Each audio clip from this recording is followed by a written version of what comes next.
ഈ കപ്പകളെല്ലാം നമുക്ക് ഇതേപോലെ റൗണ്ടായിട്ട് ആദ്യം മുറിച്ച് അതിനെ രണ്ടായിട്ടൊന്ന് പൊളച്ചു അത് ഒന്നുകൂടെ ഡിവൈഡ് ചെയ്യാം.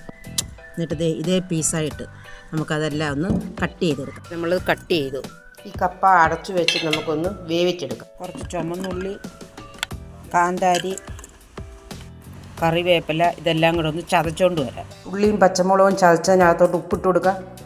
വേവിച്ച് വെച്ചേക്കുന്ന കപ്പ ഇട്ട് കൊടുക്കുക. വൃത്തിയായിട്ടൊന്ന് ഇളക്കി യോജിപ്പിക്കുക.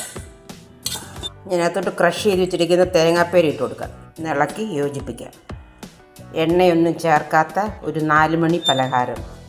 പണ്ടത്തെ കാലത്തെ 4 മണി പലഹാരം. കപ്പ ഊറ്റിയിട്ടത് അതായത് കണ്ടോ. ഇതിനകത്ത് ഈ നല്ല കാന്താരിയുടെ എരിയും ചെറിയ ചുവന്നുള്ളിയും കറിവേപ്പിലയൊക്കെ ഇട്ടിളക്കി റെഡിയാക്കി എടുത്ത ഒരു 4 മണി പലഹാരം. വളരെ ഹെൽത്തി ആയിട്ടുള്ള മായമൊന്നും ചേർക്കാത്ത നമ്മുടെ വീട്ടിൽ നിന്ന് എടുത്ത കപ്പ എടുത്ത് ഊറ്റിയിട്ട ഒരു 4 മണി പലഹാരം. നമ്മുടെ 4 മണി പലഹാരം ഇതൊന്ന് ടേസ്റ്റ് ചെയ്ത് നോക്കട്ടെ.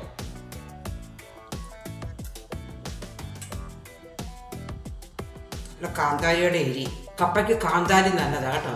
അതുപോലെ ചെറിയ ചുവന്നുള്ളി, വളരെ ടേസ്റ്റി ആയിട്ടുള്ള ഒരു ആഹാരം.